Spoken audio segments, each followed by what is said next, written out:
Well, there you are. We're back. And this morning was a little bitty because it's that sort of day. Very, very hot out there. Very difficult to get enthusiastic or ambitious. But nonetheless, we cannot let up. We cannot let up indeed. Mirador is here and here to stay. And we have bits and pieces that a little later in the morning we have Liza Page, her usual feisty approach to what she sees are the injustices of the world. And indeed, she does her research and she makes a very plausible case.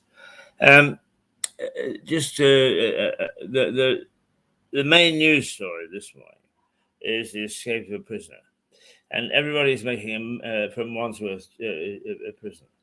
Everybody's making a meal of it, as if prisoners don't escape every day.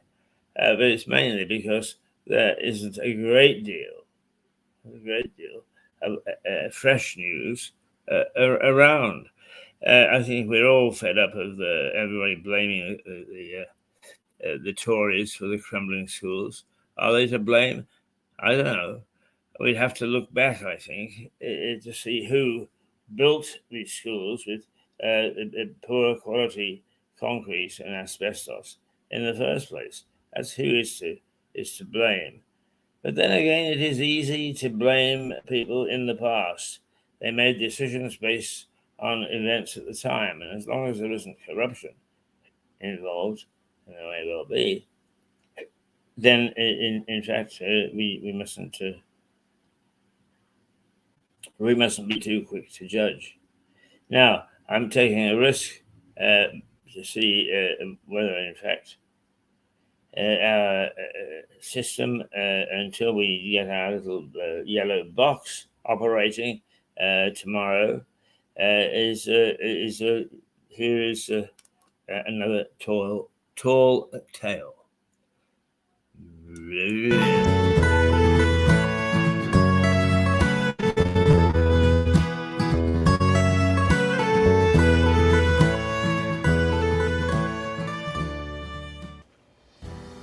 The life of a journalist, a nomad or a roamer or whatever you want to call me, can bring up some very interesting situations and some very interesting places. And strangely enough, one of the places that I remember very fondly is Kosovo. And I had a couple of experiences there that I thought were amusing. They certainly weren't at the time, but in retrospect, not bad. On one occasion, I was there training some journalists, and there was a kerfuffle outside the office window. And I saw that the police were surrounding a man who was waving a revolver, and they had batons in their hand. Perhaps not unreasonable in the circumstances. But one of the chaps that I was training was an American photographer, and he was busy snapping away. And the police spotted him and immediately made for him, and he bolted back into the office.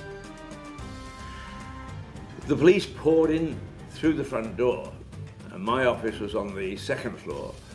And I went down the stairs and in a very brave way said, "Halt, who goes there?" Thinking that perhaps the gesture might worry them, as they were Kosovar police and I was as a Brit. And an English voice came back and said, "Who are you?" To which I responded, "Well, who are you?" And it turned out that these police were being trained by an English policeman.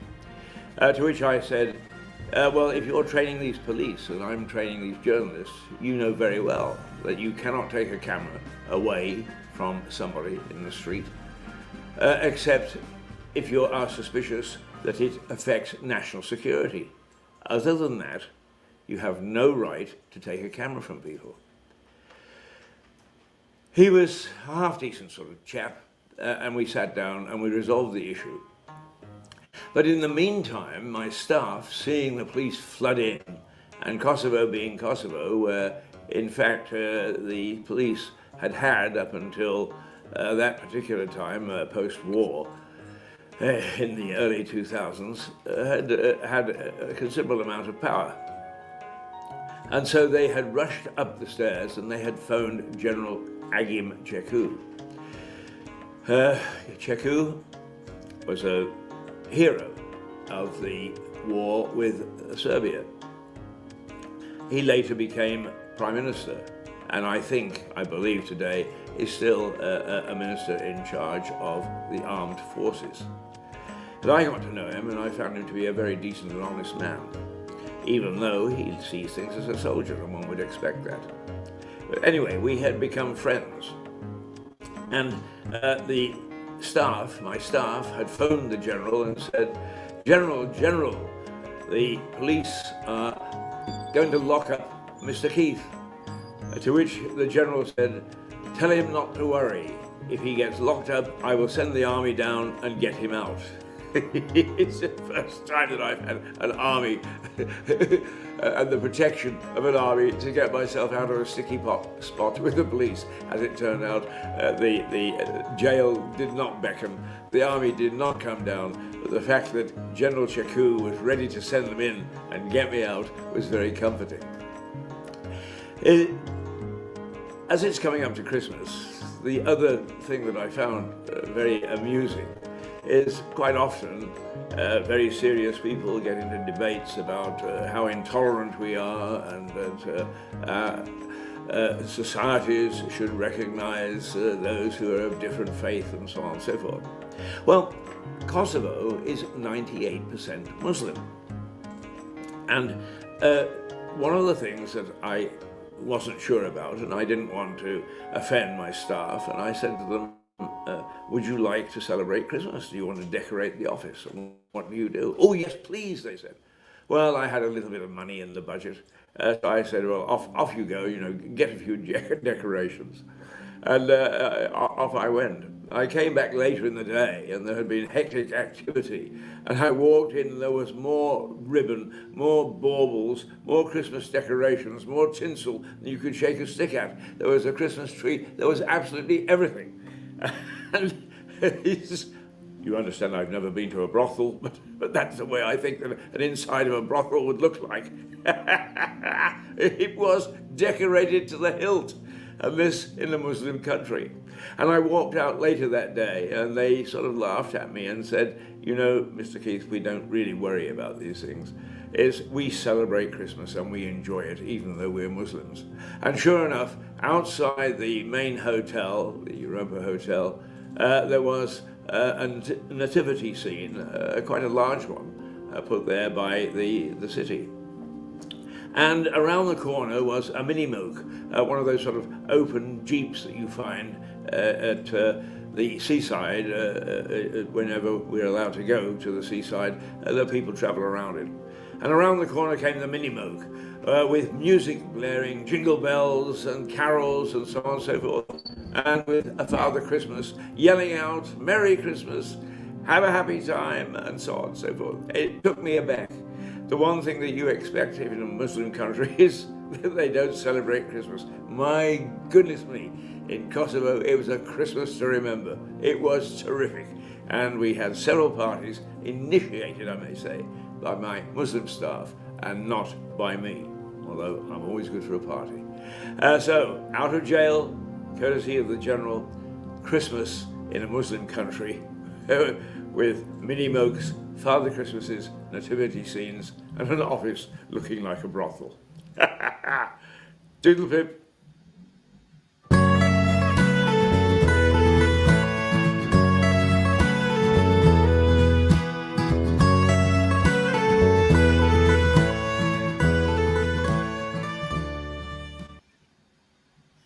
Well, experiences in a Muslim country. The Muslim Christian or other religion thing seems to have taken a back seat recently. And those are the times that we really need to be alert and vigilant, because it's when these things move out of the spotlight that the tension builds, because there is nobody there, no public opinion, no media interest to halt it or monitor it or get rid of it if necessary.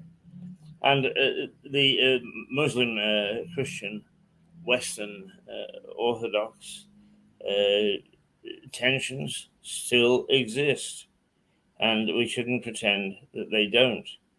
But here is a country that, yes, it's got tensions, yes, it's got problems of all sorts, actually. But one thing it does is it shows and demonstrates in a small landlocked area a certain amount of tolerance. I believe that a strong and healthy economy does away with a lot of prejudice. One of the things that I was able to do in Kosovo was to go to a very, very popular ski resort. You drove up into the mountains and you went through a Serbian village to get to the ski resort. A tiny little village, but with Serbian background, Serbian traditions, Serbian population. In other words, the natural enemy of the Kosovar.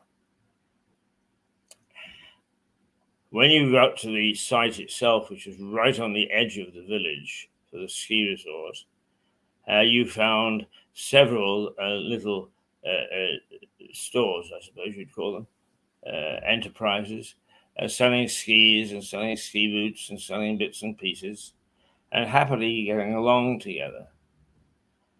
Little bistros where you could get a decent meal, but also a huge ski lodge built by the Serbians when in fact they governed the entire country.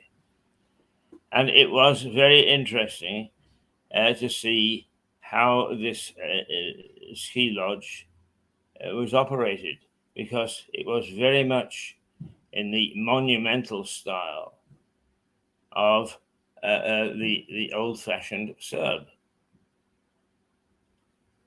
The three-course meal, very good, but it was served by waiters who had on dinner jackets. It was patently, when it was refurbished in the Serbian style. In other words, there was nothing much modern about it at all. But the ski lift, the chair lift to take you up to the top of the ski hills, was operating in a very modern way. And it was a thrill to go up and see this country from high up on a mountainside. And all in all, everybody in this area coexisted, even though the tensions, not between Christian and Muslim, so much as between ethnic origins. The Kosovar, the generic Kosovar, generic is the right word, was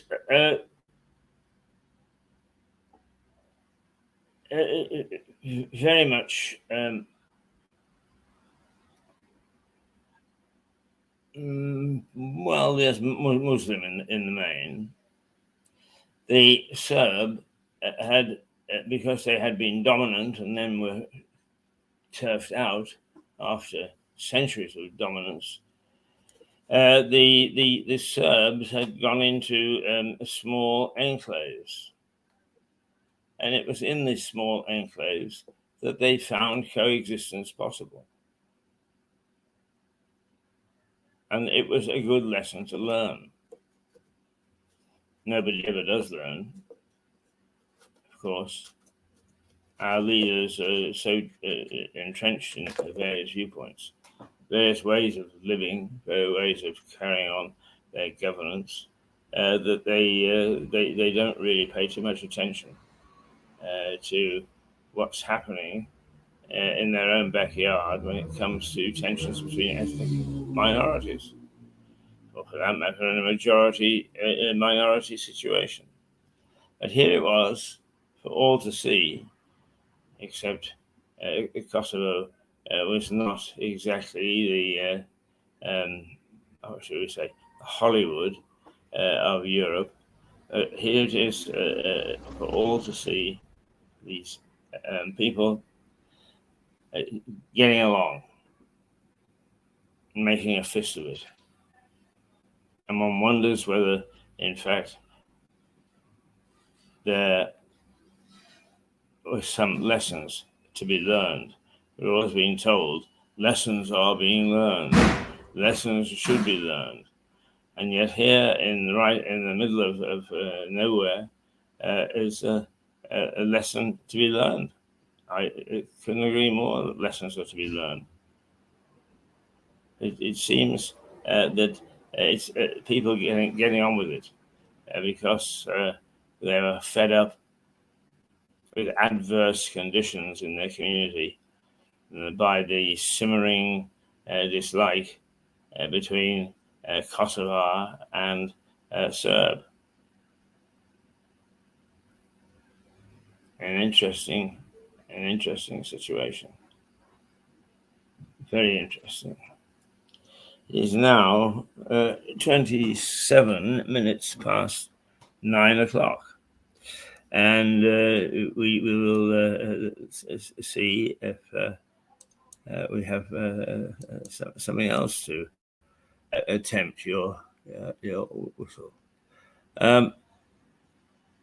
I've got something here called the Master Mirador, and we are very fond of looking back into our short history. So let's see if it's worthwhile, and if it's not, I can do away with it.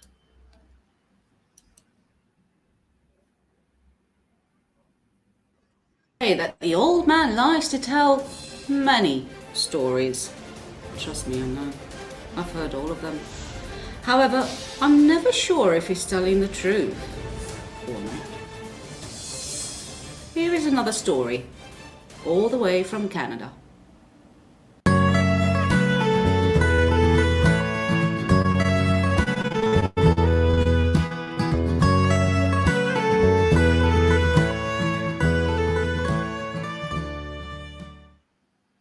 The Wild Colonial Boy. Well, I disappeared to Canada when I was 18, and what an adventure I had over there. Oh, I've had lots of adventures in my life, and as I tell more stories, some of them will be set in Northern Ireland, some in the Balkans, some in Russia, some in Africa, many different stories, some sad, some funny, some interesting, I think. But while I was in Canada, I used to earn a few bob after I became a journalist, because in those days, even there, and it wasn't anywhere near as bad as it was here in the 70s, you needed to have a union ticket to read the news. So I held a union ticket. That union ticket also allowed me to appear in movies, so I made extra money for being an extra. That's jolly good fun. You rub shoulders with the stars. They haven't a clue who you are, and they're very polite, most of them, but they say yes, no, whatever. But generally speaking, is they don't care, and why should they? They don't give a hoot. But it is good fun, and I mean, I was making $80 for an extra there, and when I did the same thing in Belfast, I got £80. So £80 is about $110 or so. Not a fortune, but enough to go and have a few drinks, and it was absolutely marvellous, terrific money. One movie that I was asked to be an extra in was Carnal Knowledge with Anne Margaret. Isn't that, it was the first supposedly daring film to do with sex. Oh, no, it wasn't pornographic. But we had to appear at parties and so on and so forth. So the shots were taken. I think I was on that particular film for about 2 days. And it's a good experience, it's a great experience. I would never have not wanted to do it. But the shooting finished, and I think I was supposed to appear at a cocktail party, and again walking along the street or whatever. I can't really remember exactly the scenes, but none of them were pornographic, I can tell you that. A few years later, not too many years later, I was working in Belfast, and a new director came. And I looked, and I knew his face. And as you often do, you start to search together. Where have we met? And we tried to think in the UK and so on and so forth. And then he suddenly said, because I was a director at CBC in Vancouver. I said, I worked for CBC in Vancouver. Who did you work for? And we went down that route, and eventually we discovered that there were people jointly that we knew, and that we'd started to do movies, and he'd been an extra. And he said, you know, I loved it because I made all this extra money. And I said, which film were you in? And he said, I appeared in Carnal Knowledge. I couldn't resist the line. I said, there it is, John. I didn't recognize you with your clothes on. Well, you don't get a chance to deliver lines like that very often. But anyway, the story continues because, embarrassingly, I found myself in Maine. And I had got used to using this little story as an after-dinner tale, which I did. And there were half a dozen well-meaning Americans, very nice people in the group, and they said, you were in Carnal Knowledge? And I proudly said, yes. Later in the day, I got a phone call to say, you've been invited to a cocktail party tonight, and somebody has found a copy of Carnal Knowledge. We can all watch it together. So indeed we did, and the movie went on and on and on, and it ended no sight of me or of John, my pal. We'd ended up on the cutting room floor. So our great appearance in the first sexy movie to come onto the big screen was a disaster. Not only were we left on the cutting room floor, but after boasting about it, I had to sit through and uncomfortably say, oh dear, oh, they must have cut the scenes. It sounded as if I was telling absolute porkies. Well, I'm not. I appeared in Carnal Knowledge. On the video version anyway, I lay, not naked, on the cutting room floor. And unfortunately, that's where I will remain, because I don't think the television version will show any of the scenes that I was in. My start from that has ended. It's dried up. It ain't there anymore. But just to finish this little story about appearing in films and so on is, what happened, particularly being in front of camera in any area, particularly in Vancouver, and I suppose perhaps a little bit with the gloss of being a semi-film star, I was out at Exhibition Park one night, which was the racecourse. And because our radio station broadcast the races, I was able to have a box. And I sat in the box and started to enjoy the evening. And a couple of people went by, and one of them said, hey Keith, I understand that you were filming the other day, you're an extra. And I shouted back, yes, I said, one of my autographs now is worth 3 of John Wayne. And I heard a little ripple behind me, and I looked behind me, and who was there? Yes, the big man himself. My God, the film industry has left me with embarrassment all over the place. He was very gracious. He grinned and he waved. I didn't dare ask for his autograph. But being a film extra has its benefits when you look at the bank account. Till my next tall tale, toodlepip. Carnal Knowledge. Jack Nicholson, Anne Margaret, Art Garfunkel, and Candice Bergen in Mike Nichols' Carnal Knowledge. Now its time has come.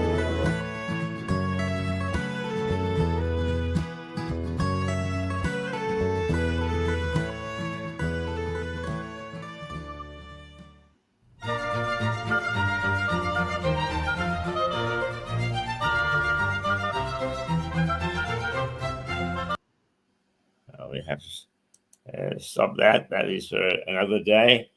That is an episode from our acclaimed documentary series, The Bloody Past of a Tiny Town. And indeed, we will be showing that again, but not just yet, because it's something we've shown fairly recently. We don't want to bore you showing you the same sort of stuff. So that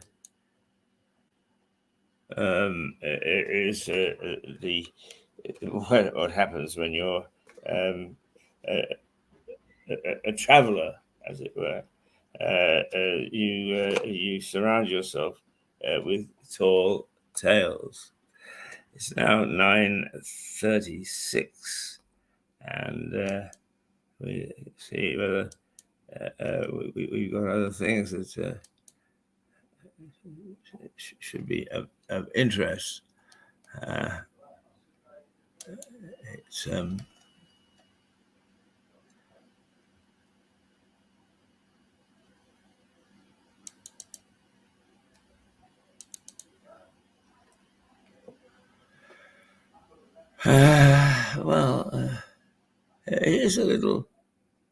here's a little just a snippet which I keep at hand, and which amused me, and perhaps that'll amuse you.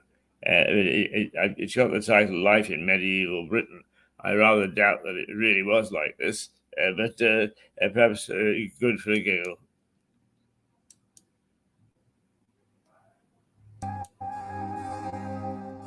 In the Middle Ages, which cover approximately the period from the Norman invasion of Britain in 1066 to the end of the Wars of the Roses in 1485, England moved from being an almost exclusively agricultural, feudal society to a society on the threshold of creating an empire.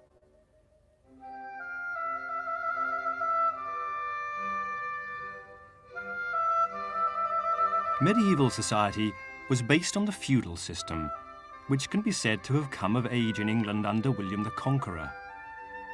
He introduced the idea that all land was the property of the crown to dispose of as the king thought fit. Large tracts of countryside were granted to the king's supporters, who, in return, were bound to pay rent and offer their services when required. This usually meant supplying a certain number of armed knights in time of war. The lords would then rent their land to tenant farmers under similar conditions.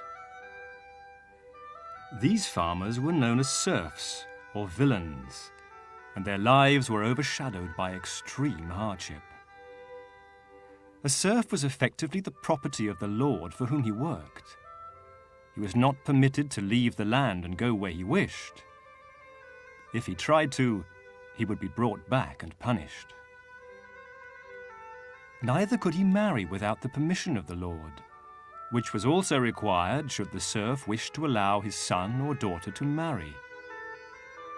On the death of the serf, an heir had to pay a tax to the lord before he could continue to farm, besides what was known as a heriot, often the best animal on the farm. On top of the burden of working his own land to feed his family, the serf had to spend about 3 days each week working on the land of his lord, a service rendered in lieu of rent, ploughing, sowing, harvesting, of course, but also repairing the manor house, building barns, and running errands to the local villages, a very time-consuming and tiring business.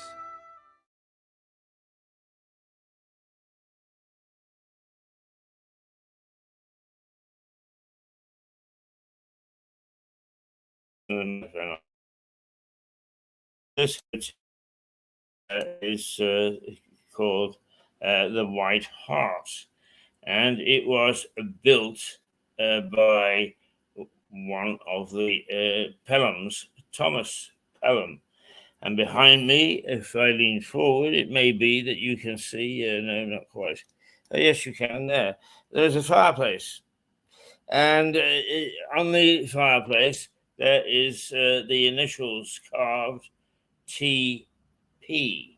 which is for Thomas Pelham, the noble who built the White Hart as a house to begin with, and then turned it into a hotel.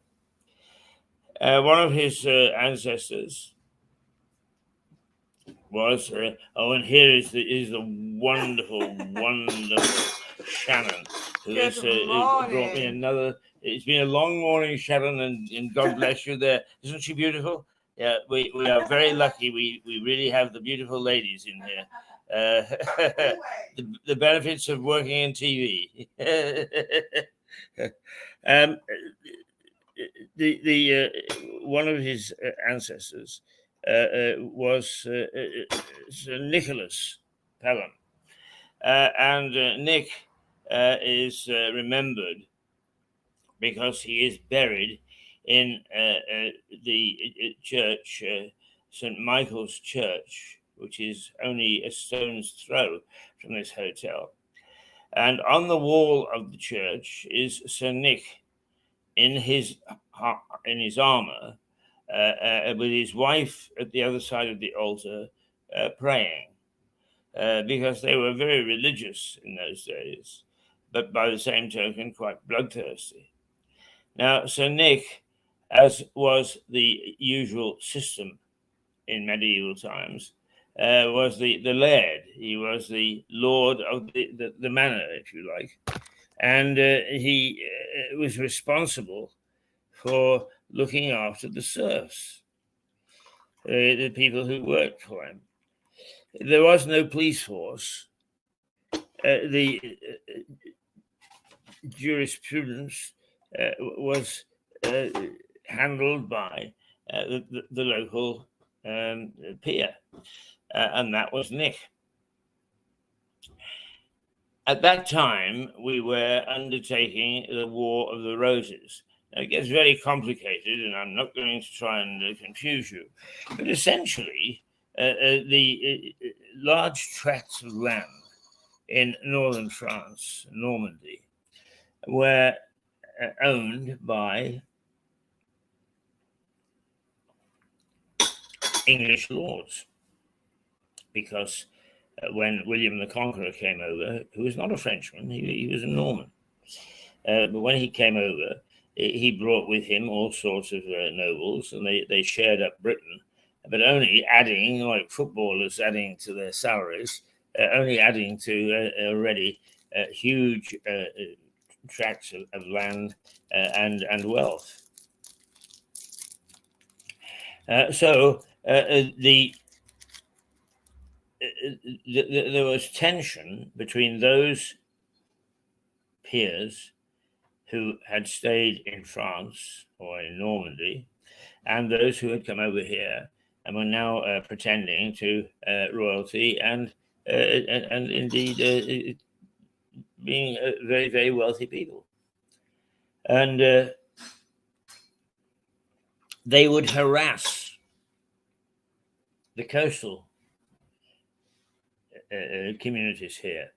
Rottingdean was a particularly popular target for the Normans.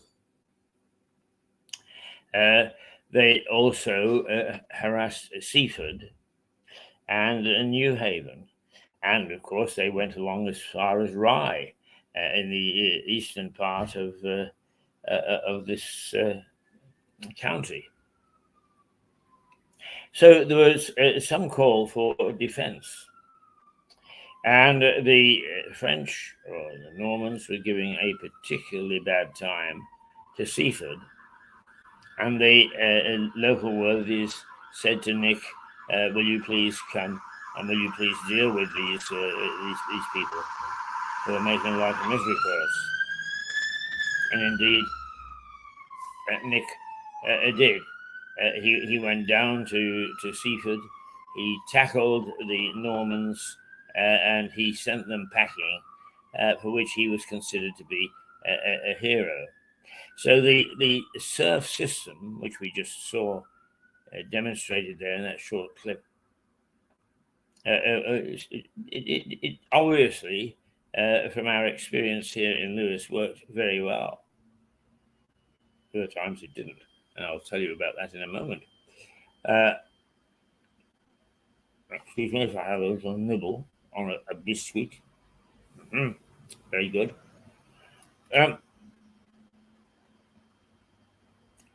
The French Normans, as I said, were particularly fond of attacking the village of Rottingdean.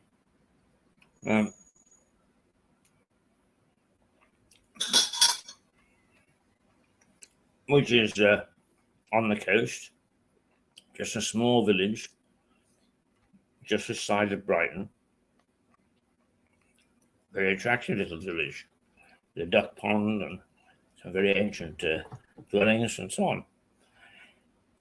But Rottingdean belonged to Lewes Priory.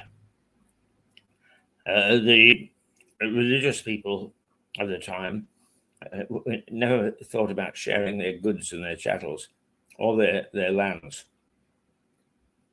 They hung on for dear life. So Rottingdean belonged to the priory. The prior, along with people like Sir Nick, would keep a force of soldiers ready to deal with any untoward uprising or attacks or whatever. The Normans obviously realized that the incumbent prior in the priory wasn't the greatest military brain. So they did a feint attack on Rottingdean. It had its effect. The prior of Lewes gathered his soldiers and marched off to teach these people a lesson. Well, he taught them some lesson because, with the force that was left attacking Rottingdean, beat him. And they took him off back to France and held him for ransom. So he spent a couple of years in prison there, waiting to be purchased back.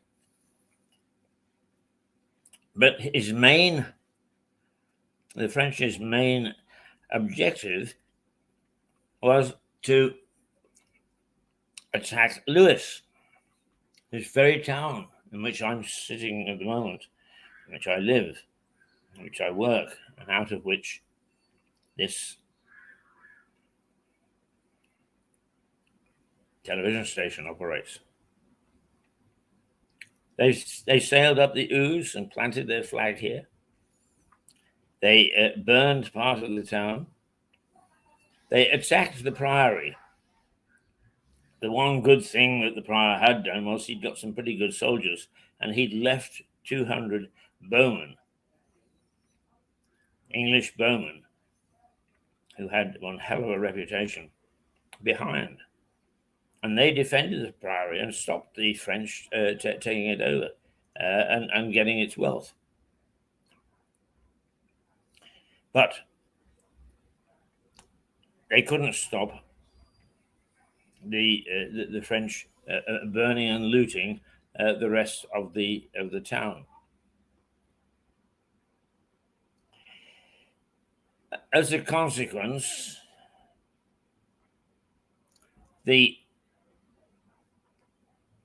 once again, people of Seaford were savaged. And this time there was no Nick to save them. And the incumbent armed forces were with the prior and had gone down and been defeated at Rottingdean. So on that occasion, the system didn't work. But if you want to know about the savagery of the attackers, the raiders at that time, is there is on record that that they took a lady of, as she described, of comely appearance, and that a whole bunch of soldiers had their way with her to the point where she died. And that's how savage they could be, and how important it was to make sure that we had a form of defense. Now, Nick was quite interesting because the kings of England would go to France and attack the French on the basis that they believed that these lands were theirs. And they had a God-given right to go and claim them. Mm-hmm. Well, God obviously was not necessarily on their side, and they were quite often rejected. It cost a lot of money. It cost a lot of money to launch these ventures, and people were not particularly happy with how they would put up money for what they saw as military adventures way off across the channel in other parts. So the issue of fighting continued over 100 years. It's known as the 100 Years' War. In fact, it lasted a little bit more than 100 years. The outcome was that in no uncertain terms, the king would come and he would say to people like Nick and others, "Hoy, lend me some of your troops because I want to pop over the channel and have a go at." And they were quite successful, the English kings, quite successful. The trouble is that looking after territories that you've got that are separated by a ditch, the channel, is not easy. But generally speaking, we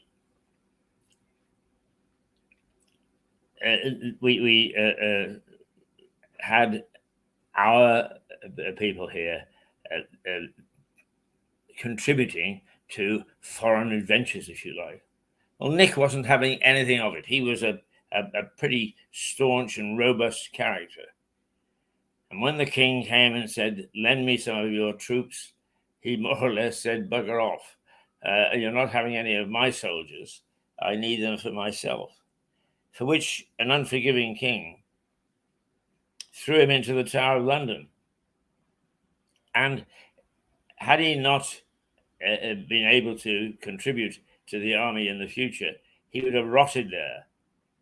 As it was, they needed Nick more than he needed them, and he eventually was forgiven. But the object lesson was don't tell the king to get lost unless you're willing to risk losing everything you've got. And Nick obviously was. But he died a successful man. His body is in the St. Thomas's Church, or St. Michael's Church, sorry, on Lewes High Street. And so is that of one of his sons, who took over the lands and the valuable assets that accrued with being a noble Norman. So that is one of the things that I don't remember now how I got onto how Britain was governed. I know. We started off by showing you how the serf system worked. And indeed, it was not a very nice system for most people. You were a free man, but you did as you were told. So that was Nick. That was Nick, and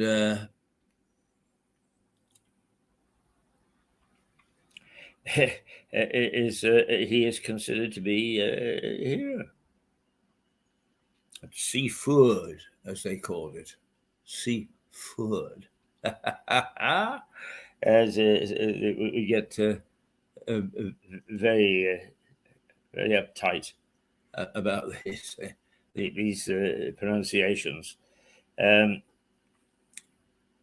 Seaford it is larger than Lewes now, even though when you go there, the centre is still very medieval, with the pub at the gates of the church and a hotel on the seafront in which I think it's called the Waterloo, in which the great general stayed on one occasion, and they renamed it. So all these things are going on right outside the window that I'm looking through, and right outside the premises that we take for granted nowadays, but in which Thomas Pelham built this very hotel. So that was the lifestyle that prevailed, I don't know, 600 years ago, and the one that we had to put up with. It's the other thing is the rich what get the blessing, the poor what gets the blame, and it was a long time before they started to sort out some sort of equality amongst the people who lived in this part of the world. It is now 9:57. We're coming up to 10 o'clock. We shall take another short break, partly while I distribute this past hour, but also that it's weary work. It's weary work. I know it doesn't look it. Many people would probably say, I wish I could sit on the fat backside the way that he does. But believe me, there are things to worry about and so on. But let me just go back then to a very strange morning, I think, because there is only one big headline, and that is a prisoner escaping from Wandsworth Jail. And it's made the front pages of almost every. Good morning. How are you? Right, thank you. Would you like to come and say hello? Oh, I'd like a drink, if that's all right. Well, I'm sure that she'll look after you, but come and say hello. Who are you? hello. Hello. Come and say hello. Hello. I'm Keith, and actually you're on television at the moment. Oh, right. Yeah, it's all right. We love to see people from who come to visit the hotel. Right, okay. Are you familiar with the hotel? No, we've just popped in for just for the day. Well, just very quickly, a history lesson. This is where Tom Paine wrote The Rights of Man, which started the American Revolution. Oh, right. And he popped over to the United States and said, hey, you lot, don't let the king take all your taxes. Start your own country, which they did. And it's all started here. Is there anyone Right working here. here? Huh? Is there anyone working here? Yes. If you go to the front desk, There's there's nobody there. they wander around because at this time of day, it's but be patient. About 3 minutes, and you'll be looked after. Nice to meet you. Nice to meet you. What's your name? Neil. Sorry? Neil. Neil. And yours? Monica. Hi, Monica. Nice. Hi, Neil. Well, it's nice to have you here. We deliberately actually broadcast from here because when interesting people, which you are, wander through the hotel, we can say hello to them. Yes, And very then nice you've just hotel. said hello to the whole of East Sussex. Oh, no. Hello, My name comes from the Gaelic Irish. Is that right? Mm. The south. The south of Yeah, Ireland. Limerick. Yeah, because I lived in Belfast for 15 years. Yeah. At the time of the Troubles. So I know the country a little bit. Yeah. Yeah. Yeah, I was over there as a soldier. Oh, were you? What Nice to years? meet you. What years were you there? Neil? I was in the 90s. The same time as me. Well, there we are. Interesting people in this morning. It all happens here. Yeah, good. Okay, that's taken us up to 10 o'clock. In fact, so let's take a break, and then we should be getting Liza here pretty soon, and her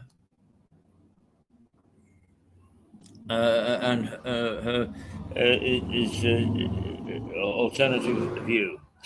Raja, let us say toodle pip, and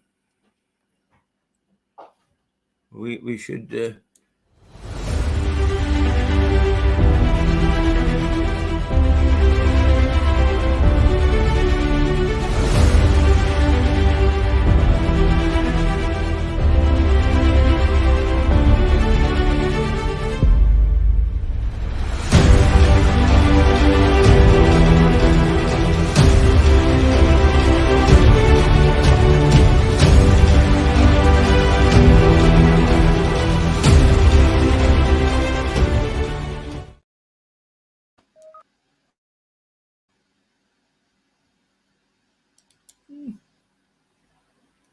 I don't want to work. It's lazy this morning.